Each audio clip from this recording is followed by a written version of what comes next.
Hey, I'm Rutledge. And we're Friends Stream Sports. We are friends who get to see each other and hang with each other virtually and do sports and do video games. And it's a good time. Rutledge, happy New Year's Eve to you. Happy New Year, Connor. And we have a lot to talk about today. In the great words of Coach Jim Mora, we're going to talk about playoffs as well as a bunch of other playoffs. What a quote that lives in infamy. But we're also going to talk about these two teams up here on the screen of Dolphins, Bears, and Madden 20 Dolphins are so bad. So I'm going to stall before I get myself beat because that Rams loss still hurts. And serve some uniforms for a second. Connor, how are you today? We're doing well. We're doing well here. Our dear friend and friend of the show, Ronan, is just snoozing here on this great New Year's Eve. I see a great orange jersey that you will be utilizing, which will be great. Classic Friends Stream Sports orange jersey. Classic, let us look like high school teams jersey. If there's a jersey combo to do that, that's what we need. I feel like that should be on our merch when we finally get our merch up and going. Friends Stream Sports. We play like high school. We play like high school. And, you have the... anything to make this game look more like Wheaton Thunder, I'm into it. So we've got a lot of navy, we've got a lot of orange. That does lead us, next year we're going to be talking about a lot of great stuff. Not just some fantasy NASCAR, not just some March Madness, but hopefully we get some Division III football in, because hopefully Division III football will be playing next year. So that will give me the requisite excuse to talk about the Wheaton Thunder. So definitely excited about next year. Between that and the Fun Belt, we are your podcast, Twitch stream, sports show for all things small sports. We'll talk about the big sports, but we give some love for the smaller divisions. Would it be fair to say that we talk about small sports in a big way? I think that was great. Good. Yes, we talk about small sports in a big way. Speaking of small sports that did big things, did you see what the Bucks did to the Heat this past week, Connor? The Bucks did a thing.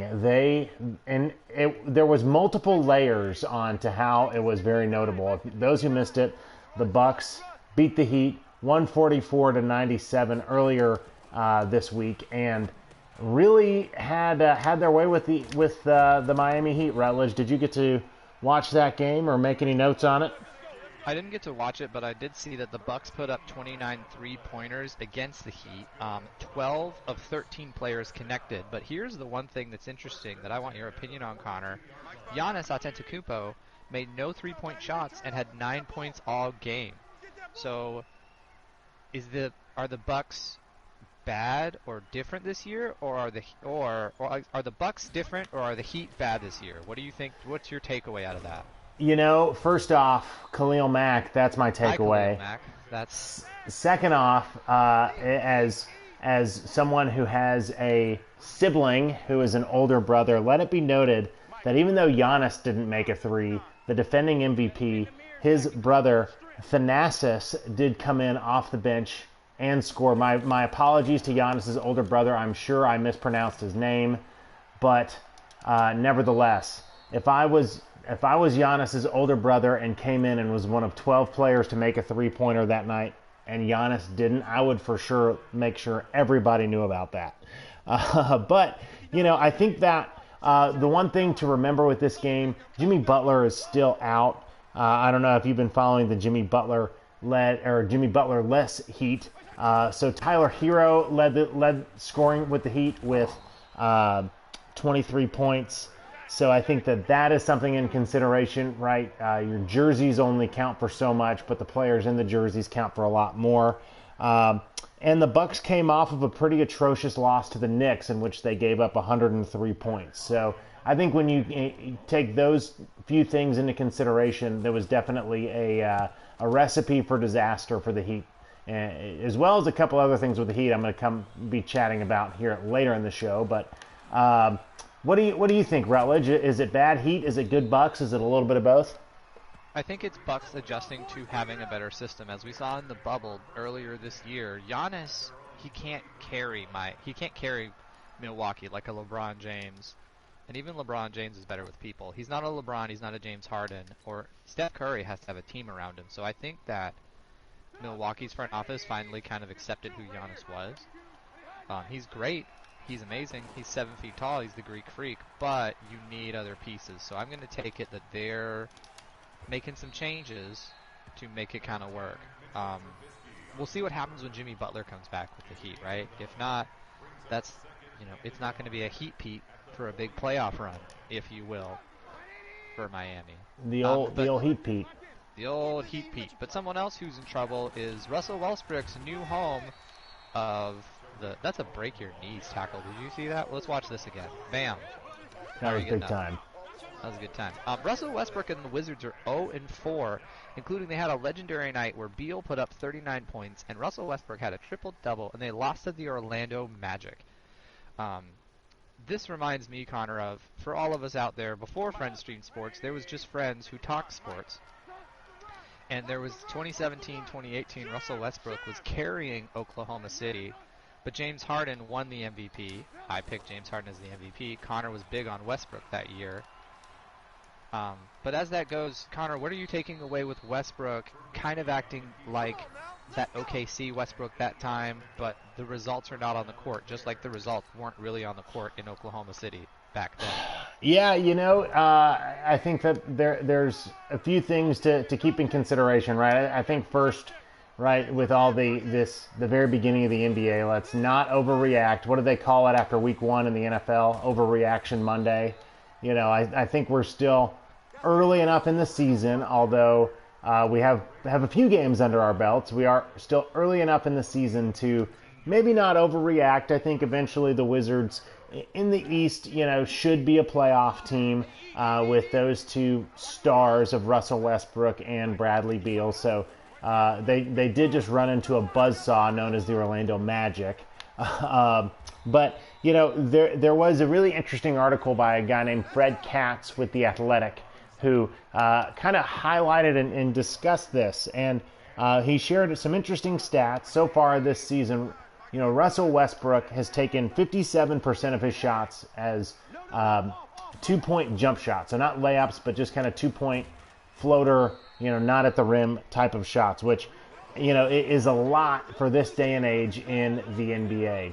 And the point of this article was that a few things led to the fact that, the Wizards have an issue with spacing. The Wizards have an issue. Maybe it's because it's a new star player coming into the system, and we got a touchdown here for the Chicago Bears. Up now 7-0 on the Rutledge-led Miami Dolphins. But, they don't have... So you've got Russell Westbrook, who is a definite... someone who you have to make sure you have a good system around, a lot of good players around, in a brand new system with a truncated off-season, and not great three-point shooting to support Russell Westbrook, right? Russell Westbrook is going to be really good and work well when he has that support around him, but, really just kind of doesn't right now. So those are some of my thoughts on the Wizards. Rutledge, anything to add? I think that sums it up really great. Of course, we could always, early in the season, we say that they're adjusting, but I think it's going to see how he adjusts down the stretch. Westbrook, this is another home for him, so we'll see, does this one work, or does this kind of impact his legacy as someone who can put up some stats but can't close the deal? I am wanting to see if Orlando can close the deal this year, Connor. Are they, slant works every time, are they for real? Because right now the Orlando Magic have the best record in the NBA. They're undefeated, and 3 of their 4 wins are all on the road. So Connor, you're a Magic fan. I know you were at the playoffs in the 90s when Shaq and Penny Hardaway and everyone was around. How does it feel to see an undefeated Orlando Magic out there on the board? It feels good. The fact that, and let's be real, Orlando, although they haven't won a title, they have had some good teams throughout the years, right? It's not like they're always horrible. But 4-0 is actually the best start in Orlando Magic history. So don't quite know what that says about the other Magic teams, but they have they've got some continuity. They have 12 of their 15 players returning from last year, which yet again in a truncated offseason I think is very important. Cole Anthony has performed well as the leader of the second unit. And, in regards to their victory over the Heat, the NBA really, what's the old adage? The NBA doesn't really get going until, the All-Star break. So I think that there's a few things into consideration with the Orlando Magic. But, I think the ceiling is a little higher this year for the Magic to not be an 8 seed and maybe challenge for the 4 seed in the Eastern Conference playoffs. So how high is the ceiling for the Orlando Magic in your opinion, Rutledge? It's going to be tough to see because over the next 30 days, Orlando plays. They have on their schedule, they have Philly, they have Dallas, they have Houston, they have Milwaukee, and they have the Celtics twice. So I want to see Orlando down the stretch. Like you said, this is the best start in history. A lot of people returning with a wacky offseason. That's a good sign for what the Magic have for them. However, as being someone who lives in the Orlando area, keeping up with the Magic through the year, we come out kind of strong, we look okay, and then the middle of the season when everyone adjusts, we do not. So we'll see if it lasts, but I'm sure you, like me, Connor, we're both holding our breath with nerves of anticipation. And shout out to Gold Star friend of the show, Daniel J. Mogg, with the hottest of takes, Orlando Magic 2021 NBA champs. Okay. We appreciate that, Daniel. We appreciate that. By the way, hi Daniel, thanks for coming out. But last, we want to take a time here on French Stream Sports as we quickly end our NBA talk and wish happy birthday to LeBron James. He's 36 years old. I wanted to say my favorite moment of LeBron James is when he was on the Heat, and the Heat were just, when they were cooking, and D. Wade and Chris Bosh, and we cannot stop this blitz. But huge happy birthday to LeBron James. Anything for LeBron James' birthday, Connor? I remember watching LeBron James circa Cleveland 1.0 against the Orlando Magic lose the Eastern Conference Finals, and that was not my birthday, but a great present. So you've had a good career, LeBron, but the Magic did get the better of you at least one time. So we'll call it even. They did. That was when he used to throw the powder all the time. He's just tired of that gimmick. When we were all believers. Oh, come on, you gotta catch that. Daniel says he's here for the Fitz Magic. I'm here for the Fitz Magic too, Daniel, but let me know when the Magic shows up. Moving on, Connor, it's time for our second quarter topic. Our second quarter topic, which we're going to do kind of quickly, is go through the AFC, NFC teams, and then talk about what their playoff scenarios look like. So, Connor, take us through the AFC. Yeah, and before I do that, Daniel, in a great Friends Stream Sports, want to acknowledge his comment.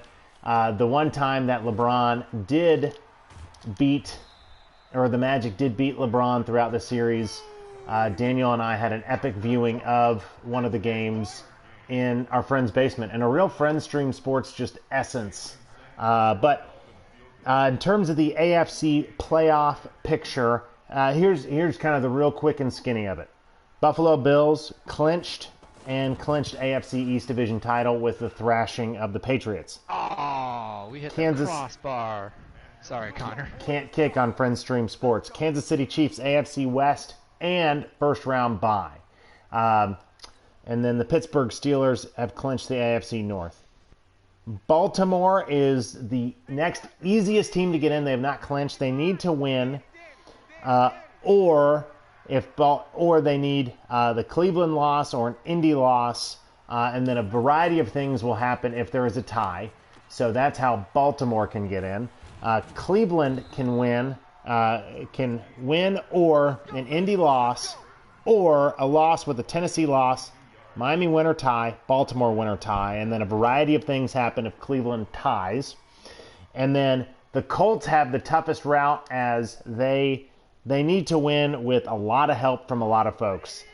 Due to time constraints, want to skip all of the scenarios, but really Indy has the highest hill to climb. Unblocked linebackers, for those watching, can make tackles in the backfield very easily. Even on the Dolphins. Even on the Dolphins, Baltimore has the easiest route into the playoffs, and Cleveland controls their own destiny, which is pretty legit. So that's kind of a brief snapshot of the AFC as you're heading into this football weekend and what to follow. So that's the AFC. Rutledge, any thoughts on the NFC? So in the NFC, it's a little tighter done up. The Packers have clinched the North, the Saints have clinched the South, the Seahawks have the West, and the Bucks will make, hold on, big sack. The Bucks will make the playoffs. The Cardinals need to win or tie in Chicago to lose. Chicago needs to win and they're in, or Arizona loses. And then the NFC East is still kind of wide open. If Dallas wins and Washington loses, they're going to take the division. Green Bay will have a first-round bye if they win. The Rams will be in the playoffs if they win. And then, of course, New Orleans can take a first-round bye if they win and Green Bay loses. The big thing, though, is the East as well, is the Giants, if they win and Washington loses, they take the East. And then if Washington wins, they can also take the NFC East. So I find it amazing that the conference that is sort of struggling the most in the NFC East, they are still wide open to this day with Washington in the driver's seat. So I'm kind of rooting for Washington to take it, to see the football team take the division title with the Alex Smith. Even though they've cut someone from the Ohio State University, the odds are in their favor to control their own destiny. Connor, are there any AFC playoff stories that you're paying attention to this weekend? Absolutely. And I wish that in the AFC there was another, to quote you two, a team with no name. That'd be a fun, like Weird Al Yankovic song, right? Right. And the team with no name. But anyhow, yeah, AFC, I think that the biggest game to watch in the AFC is going to be Browns versus Steelers. So Browns versus Steelers, a lot on the line. And not just that, but division titles. Although the Steelers have clinched the division title, right, you still have a lot of guys that are going to want to crush the Browns and make sure that they do not make the playoffs with help. So that's kind of what I'm tracking in the AFC. If you don't mind, I did make a few notes, and I think the more interesting game is out in the NFC, if you don't mind me sharing just briefly. I think that the most interesting game of the weekend, and Daniel, I see Packers lose, Saints lose, Seahawks 1 seed. Let's go Hawks. We can do it. That's a great objective comment. Very objective journalism there from Daniel J. Mogg here on Friends Stream Sports. All caps. It's in all caps, which means it's objective. But we are very, very... I think that the Cardinals-Rams is the most interesting game, not just because of the probability that they're going to have both quarterbacks as backup quarterbacks, but also if either team wins, they're in. So you've got a lot of games this weekend where one team might have a winner in type situation, but this is a game where both teams got to put it all out on the line. I think it's also interesting to take that in the Cardinals-Rams situation, neither starting quarterback is starting. Kyler Murray has a questionable leg, which they want him to start, but Jared Goff has that injury, so he will not be starting. So you're having two backups, put the playoffs on their back, and see if they can make it happen. So which coaching staff do you feel like has better control to make their backup quarterback playable on Sunday, Connor? You know, I would say if we think about some of these we think about some of these coaching staffs, I think that the biggest advantage actually is the coaching staff of the LA Rams. Sean McVay has been there. Sean McVay has done this before. Kingsbury still got to prove himself. He might very well prove himself, but you know me, I'm kind of I'll go with the old guard until I get a reason to not go with the old guard. So that's kind of how I feel about that. What say you, right. Rutledge? I'm also putting my thoughts into Sean McVay. If you look at what he's done with the Rams, Jared Goff, when he came out of college, some were in him, some were not in him, but they have taken and done a lot. Plus, the defense on the Rams, I think, will be able to really get in the face of the Arizona backup quarterback, who I don't remember his name off the top of my head. But either way, that being said, I have big faith in that game. I see the Rams taking it as they go. So we're going to pause here. Would you say that the D-line of the Rams could be as good as the D-line of these monsters of the Midway right here?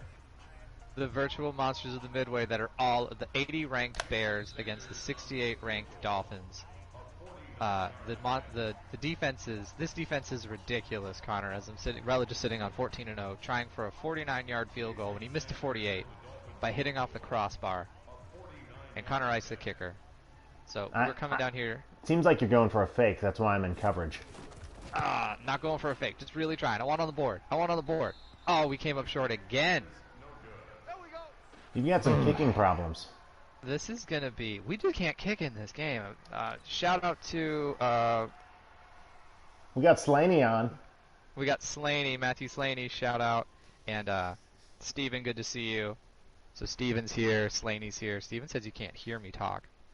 But we got a lot of cool dudes coming out. Okay, are you going for the Hail Mary, Connor, with 3 seconds left to go? So many Gold Star friends of the show here. Gold Star friends, watch Gold Star stream and watch Gold Star Sports. All right, so this is our half. So now we get into halftime. Finally, we're at halftime. As I'm sitting at, Connor is winning 14-0. Bears over at Dolphins. French Stream Sports special New Year's Eve edition show. 12 noon. Just broke down the NFL playoffs. We're getting ready to our halftime hot take. So we want to hear from all of you, everyone that's watching, in the comments. Our halftime hot take is going to be, out of all of the playoff scenarios, which team is not going to make it? They're not going to make it. They're not going to make it. So for everyone out there, give us your shout-outs and let us know what you think about who's not going to make it. Connor, as we pause here for halftime hot take, who do you believe is not going to make the playoffs? I think that the Colts are not going to make the playoffs. They just need to rely on too much to happen.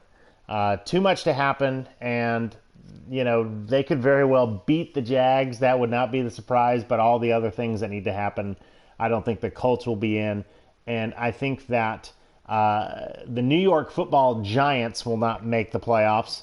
I think that Washington will, because they still have a chance to make the playoffs. I think the Washington football team will end up putting it together to make the playoffs. And I think that's because Washington will put it together now that Dwayne Haskins is out. A gigantic addition by subtraction. All right, with that, so those are good points. I'm also going to take the Colts. I take the Colts. They have a lot going on, but I also think this is a good testimony to the legacy of Phillip Rivers. Phillip Rivers has not been the playoff clutch, make the playoff scenario quarterback. It's kind of just who he is and what he does. They win games, he performs. Now this Colts team looks different than all of his Chargers teams, sort of. But I think there's too much going on. I'm going to also go bold and say they're going to lose to the Jags, a team that is probably trying to gun for Trevor Lawrence.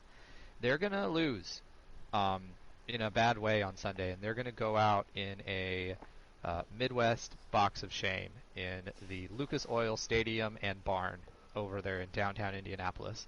I'm also going to take the Cardinals. According to ESPN from yesterday, Kyler Murray says he'll play if he has to for this must-win game. But I think John Wolford is going to get coached up well by Sean McVay's staff, and he will have a good debut, and they will really go and make the playoffs and take the Cardinals down. So those are our takes as we are shooting through. And we've got a few friends' takes here. Not much love for the Browns. Just want to put that out there. Mr. Daniel J. Bogg says the Browns not making it would be the most Browns thing ever, and we agree. Slaney also says they've done this decent this year, but they are a choked team for the Browns. And all that you're going to hear about on that broadcast is Mason Rudolph and Myles Garrett. So, Connor, would you start Ben Roethlisberger in this game? You've been a coach. Would you do it for the love of the playoffs, or would you do it for the love of ruin your rival's season? What would you focus on? The coach in me. I don't even know if you could do the coach in me versus the fan in me. Uh, you know, someone who's a little bit older, a little bit longer in the tooth like Ben could very well, do well with a week off. It could be a really interesting take on things. Here's what you know regardless. Mike Tomlin is not putting Mason Rudolph in that game to lose. He's not. Mike Tomlin is, and in fact, Mason Rudolph has starting experience. Mason Rudolph, can be a quality player here and can do some things. So I don't mind that Mason Rudolph is playing, especially because of some of the Ben Roethlisberger health concerns.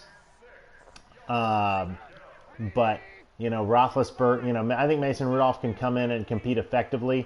Now, the fan in me, 100% of the time, if you get a chance to ruin your rival's season, yes, 100%, do it, always, always, always. But Mason Rudolph might get to go in and ruin the Browns' season, which would make it even sweeter. So, how sweet would you think it is, Rutledge, to have Mason Rudolph ruin the Browns' season? I think if you're Mason Rudolph, this is your time to shine. You're really coming out and you're saying, like, all right, last year this was a mess. All this bad stuff happened. I'm going to show you that I can outplay you. You don't mess with Mason Rudolph. Which is a tough name, I think, to say in the mirror and be tough about. But either way, Mason Rudolph saying he might go out there. Now, to what Daniel just pointed out on Twitch, I agree. Mason Rudolph could get a little emotional. I think that first drive, he's going to look kind of off and then have to settle down. I thought he meant that he was going to lose his head because Myles Garrett was going to take it off. I think both. Now that I look at it, I think Daniel meant both. So I fully believe that. This is going to be a decapitating. I think the Steelers organization, with or without Ben Roethlisberger, is going to be motivated on ruining their year just because that's what division rivals are. And I think we as fans don't understand the importance of division rivals as much as we do on college rivals, at least from my perspective as more of a college football fan. But we'll see how it goes down. We're also going to see soon, I believe it's January 5th, is announced the Heisman Trophy winner. And here are the final candidates for the Heisman Trophy. We have Mac Jones from Alabama, who's a redshirt junior. You have Trevor Lawrence from Clemson, who is a junior. You have Kyle Trask from Florida, who's a redshirt senior. And we have Devontae Smith from Alabama, who's a wide receiver senior. If you watch the Florida-Oklahoma game last night, now there was a lot of people out and a lot of people missing, but Kyle Trask did not look like Kyle Trask. Connor, how do you feel like last night impacted Kyle Trask's Heisman chances? You could say that he would want that game back. They obviously not just giving up 55 points, but Kyle Trask's fourth pick six of the year, which leads the FBS. Threw a lot of picks, and really the Florida offense started moving the ball and getting momentum when they took him out for their backup Wildcat quarterback. So definitely some issues there. Maybe Kyle Trask is hoping that a lot of voters have voted early. 2020, not to get political, 2020 was the year of voting early, so maybe there was more early votes for Kyle Trask. But make no doubt, the Gators definitely got boomered last night. So, Rutledge, are you thinking that Kyle Trask lost just a little bit of ground in the Heisman race potentially, or a lot of ground in the Heisman race? I think Kyle Trask and the Florida Gators lost a lot of ground last night because, of course, they were my pick for number 4 for the college football playoff. Before they threw shoes and they blew out with LSU. But last night was their game to show, hey guys, we're the Florida Gators, we're a big deal. Kyle Trask should have, if he was going to win the Heisman, gone off and exposed Oklahoma.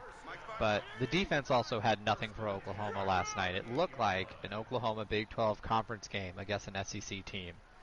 and it was surprising. I watched a bunch of it way past Connor's bedtime, and I was, oh, are we gonna score? Is this gonna happen? Is this gonna? Yes! Sing the Miami Dolphins song. Miami Dolphins, Miami Dolphins, Miami Dolphins #1. I am not gonna be shut out today. That was awesome. Sorry, I got excited. Celebrate like a high school team. Celebrate. Did your fullback catch that pass to score the touchdown? Yes, the fullback caught the pass all the way. To score the touchdown. So to score the touchdown and outran like 3 Bears. But, well, speaking of Bears, so, what are we feeling? Trask and Florida ruined their loss. As we are counting down here, Connor, who's your pick for Heisman? You know, when we were doing our prep for the show, I was going to say Kyle Trask because, I think that the Heisman loves good stories. I think that Kyle Trask's stats were good enough to, kind of give the Heisman voters a reason to have a good story. I think Kyle Trask's stats were good enough to sort of unseat the current Alabama-Clemson just dynastic running over of college football. Shout out to Devontae Smith, a wide receiver making the Heisman final. I think as a wide receiver, if you were to make the Heisman final, that's kind of like winning the Heisman. I don't think that Devontae Smith has much of a chance to win the Heisman, but kudos to you for getting all the way to the Heisman final. With that, I think with Kyle Trask probably not having enough early voting as he would want for that Heisman win, I'm going to give my hat to Trevor Lawrence here. I think the biggest thing would be, him, just the value that he had with some of the games that he missed. And I think, Rutledge, you're going to be chatting a little bit more about that, so I don't want to totally steal your thunder with Trevor Lawrence, but, share some of your thoughts about the Heisman group if you don't mind.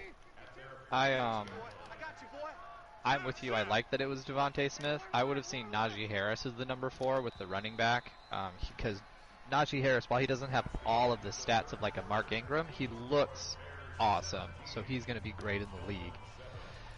I'm with you on your take of Kyle Trask. He needs that game back, but fizzled out at the end. I am taking Trevor Lawrence like you're taking Trevor Lawrence. And actually, Matthew Slaney, our viewer, said that Trask ruined his chances in the bowl game, which we all agree with, and he thinks that it'll be Trevor Lawrence because their only loss was when Trevor Lawrence wasn't there because he had Dorona, and he got better.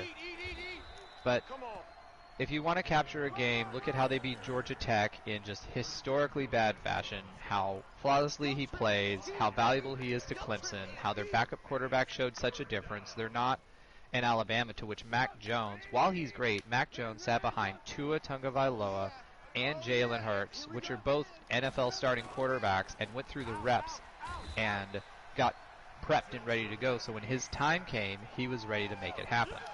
Trevor Lawrence has been consistent and getting better, but Clemson isn't as big of a deal with Clemson without him. So I think the Heisman should go to Trevor Lawrence, because when you look at what the Heisman's supposed to be, it's supposed to be a trophy for the player that just made the biggest impact all year long, where if they weren't on their team wouldn't be their team. And luckily,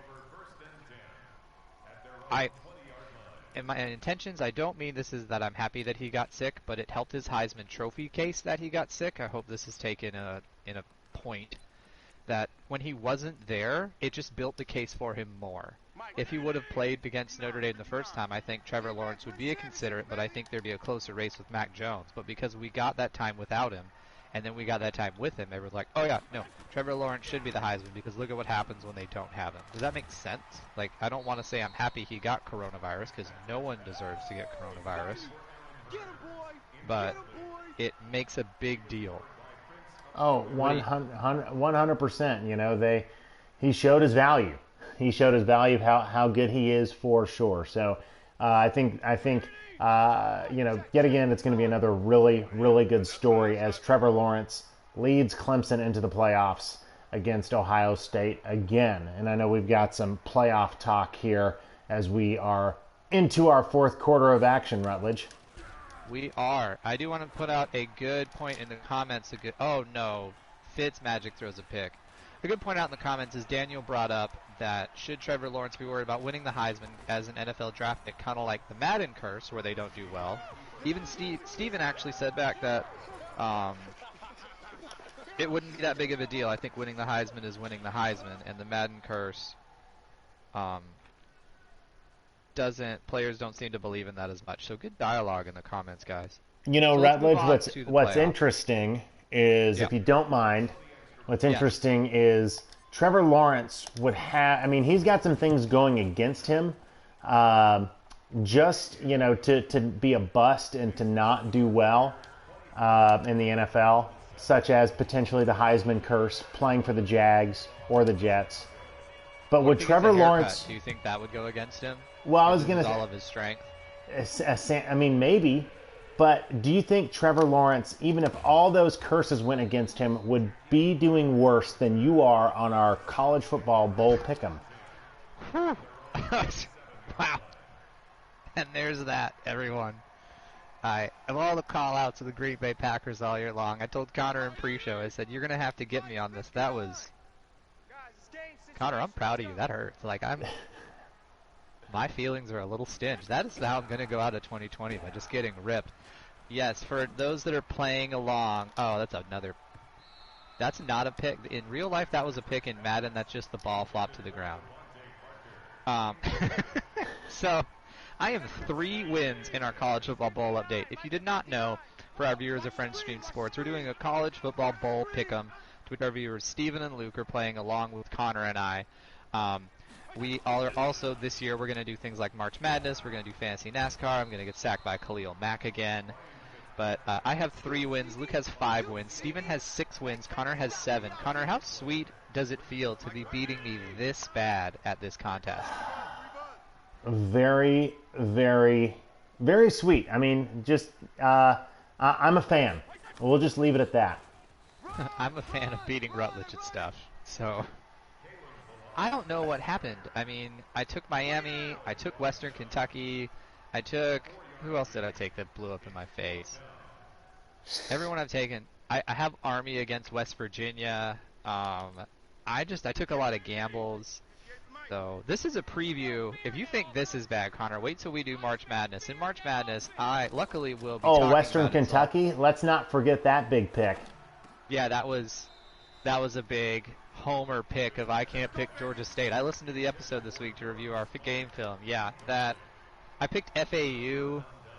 I picked all the teams I probably make fun of on a given Sunday or Saturday. So we're struggling.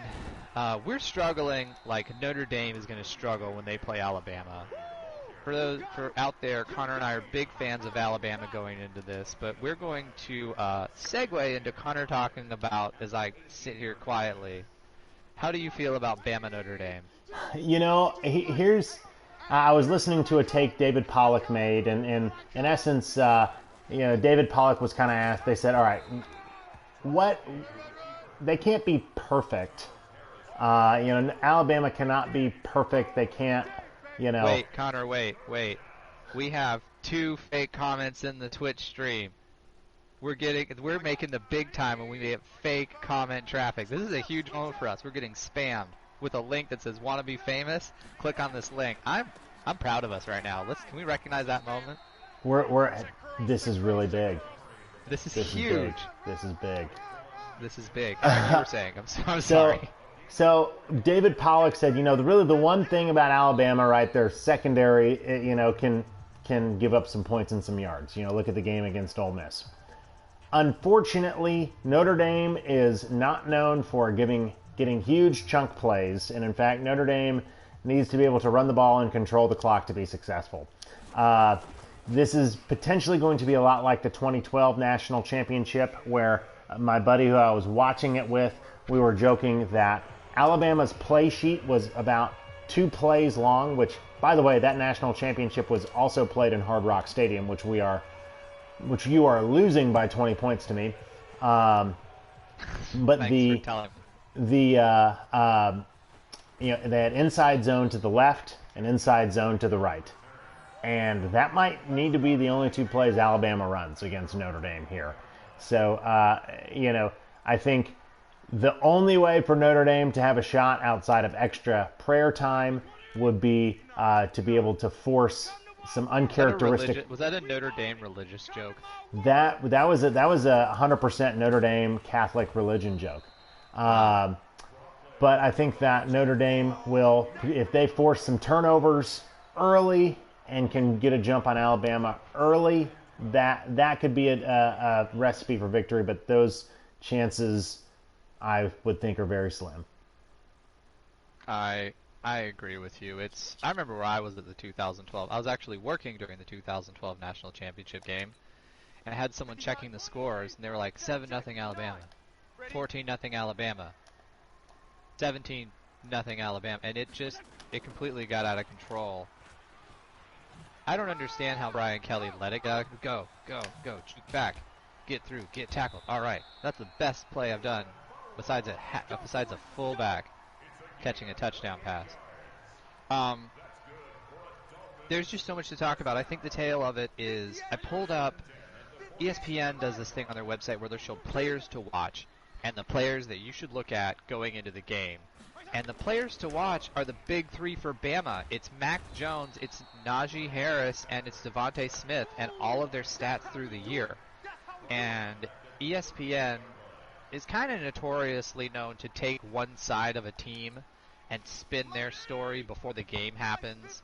If you're not on their side, it's not fun to watch their coverage sometimes because they'll just hype up the other team and talk down about your team. But Khalil Mack again, I think I'd learned my lesson. That's sack number 6. That hurts. I'm a bag of potatoes back here. I'm just going to run in an inside zone just to say that I did. We are third in Orlando here for you, Rutledge. Is an inside zone. I'm just going to call my play out loud because it's 27-7. You're going to run an inside zone. You should move Khalil Mack to the other side of the field because it's going to be an inside zone. There you go. No, I'm going to run right past you. All right. Go. So those are a few thoughts on before the wheels totally fall off. Those are a few thoughts on Notre Dame, Alabama. What about the other game, Rutledge? What do you think? I think isn't that something that on our sports show talking about Notre Dame, Alabama, we have no thoughts of it because we know it's clearly going to be Alabama. Notre Dame is a football team that plays a football game that is going to lose a football game. Ohio State Clemson feels like a playoff game. It feels like they're going to get together. They're going to play. It's going to be kind of a close one, but I think Ohio State has a ton on the line for the entire Big Ten and for Ryan Day's legacy. Clemson only allows 17.5 points per game. That's without Trevor Lawrence against Notre Dame, and that's even when they shut out Georgia Tech. So the Clemson, to me, feels like a clear favorite, and Ohio State, down their schedule, as you said, Connor, their toughest game was Indiana. That's not a tough game in comparison to playing a Clemson. So what is your take in our last 10 seconds? Just to be very brief, I think where the first game that we talked about has a lot to do with the players. I think that this game is going to have a lot to do with the coaching. Even though Clemson's offensive coordinator will not be playing due to the COVID, due to that coronavirus, I think that the game plan is still there, right? And that offensive coordinator was a booth guy, so it's not like he was even on the field. I think that Clemson is going to be more well prepared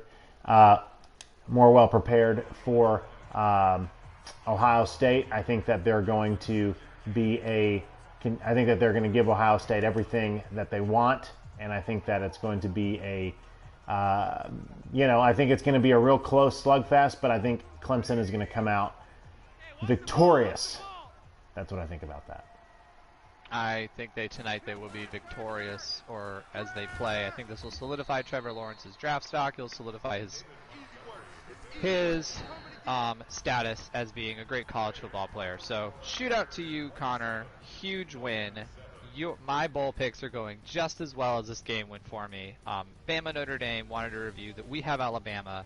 Steven mentioned that Bama is a 19.5 point favorite with a spread with the over-under a 65 in Clemson, Ohio State. Who do we have, Connor? I'm going Alabama with the over, point total with the under. All right. I'm picking Clemson. I'm taking Alabama. Alabama will beat the points, and they will go the over. I think Alabama's going to run that score to try to send a message. This Steve Sarkisian offense, when it runs, and it takes off. It's fast. It throws deep balls.